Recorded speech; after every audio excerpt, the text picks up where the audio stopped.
So today's big question is, what are the harsh truths about dating men today?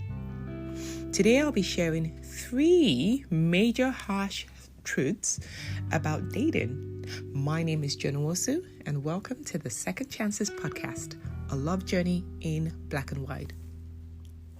So the first harsh truth that I want to deal with today is the highly desirable man list. Ladies, you know exactly what I'm talking about.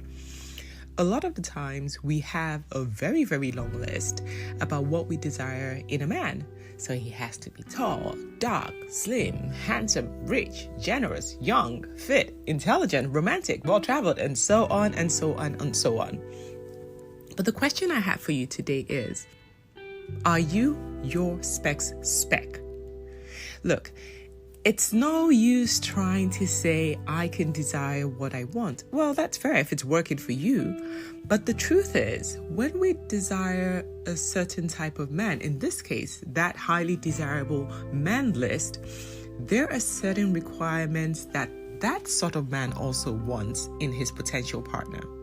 So rather than just setting an unrealistic list, maybe it's time to sit down and look at that list and say, based on all of these things that I want, does that kind of man want me? And be honest with yourself. It's about realizing where you are, who you are, and what you're able to attract. Okay? It's not about settling. It's about this is the reality of the situation. Highly desirable men want a certain type of woman. Are you that type of woman? So let me put it in a job context for you. So assuming that there's this VP role in a bank and they're asking for someone with an MBA and you only have a first degree. The truth is you're not qualified for that job. You can want that VP role as much as you want. You can meditate about it, do whatever.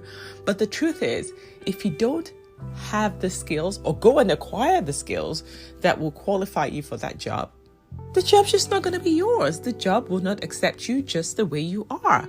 So, again, you need to be honest about having a man list, because in today's world, what a high-value man thinks a high-value woman is very different from what a woman thinks a high-value woman is.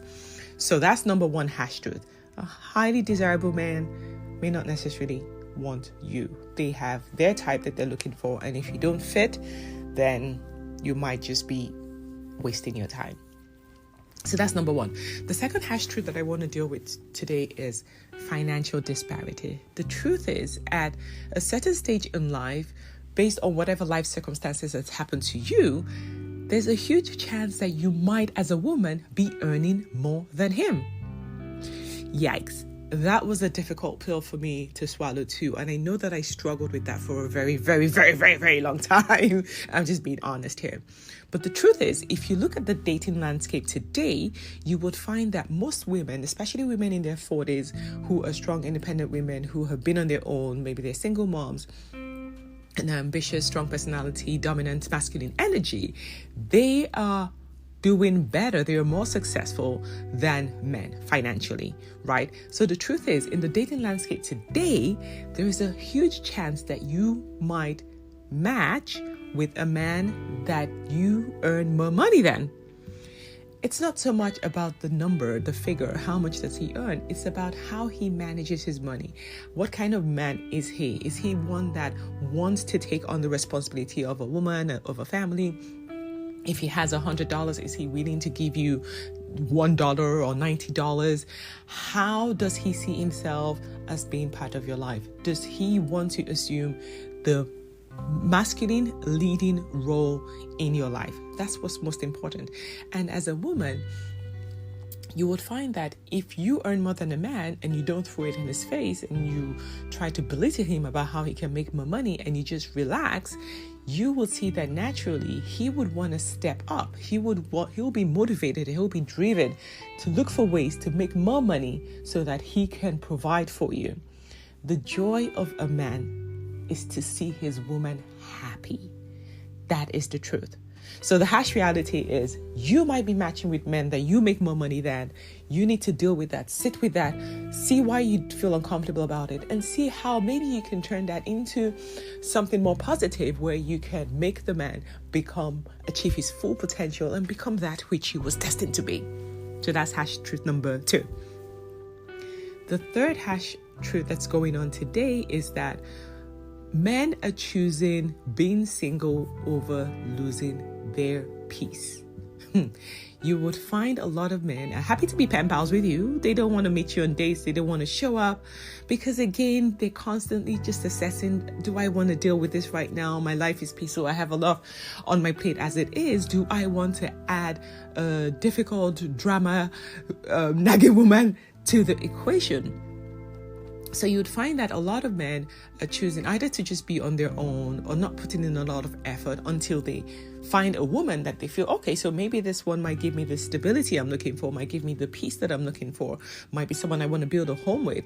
But the truth is a lot of men are slowing down. They're not so much in a hurry, especially for those who've been burnt over and over again, or those who've been on the dating app for years. You find that they're less eager to jump on a date or to see you too many times or to move things forward. They're more skeptical than before. So it's no longer, oh, butterflies, I'm feeling her, let's go, I want to marry you, I want to live with you. No, men are taking their time now. They're choosing their peace and singleness over rushing into a relationship. So what does that mean for you as a woman? It means that you have to understand what is going on now. I hear a lot of women saying that they have to be the one chasing. Well, that's the point. Stop chasing men. Stop being the one who's trying to control the relationship, who's trying to move things forward, who's asking the questions. Where are we? What are we? Where are we going? Where's this headed? Those kind of questions don't encourage a man to want to move the relationship forward.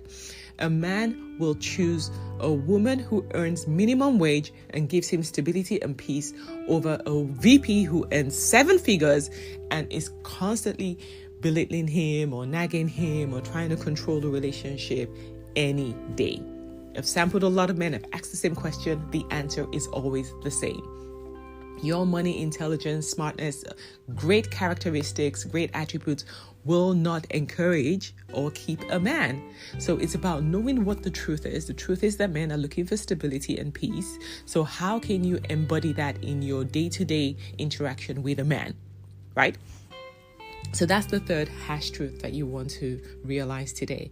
So the purpose of this truth is not to say you're not doing enough or you're doing too much or whatever, but it's just some guidelines into trying to figure out, first of all, knowing what's going on, and then to think deeper about your own expectations, your own characteristics, how you show up, the things that are going on in your life. Look at the results you're having today. What are the outcomes of the dates that you go on? What are the outcomes of the relationships that you have? What are the things that you can change that might help you get the loving relationship that you desire? The whole point of this is for you to introspect and reassess. If things are not working, you can't keep doing the same thing over and over again and expecting a different result. These are the harsh truths of the current dating landscape. You either change and be better, because when you know better, you do better, or you stay in your ways and, well, you know what the results are because you're already living it. So thank you for listening to today's episode on the Second Chances podcast, a love journey in black and white. I will see you same time tomorrow. Till then, sending you love and light.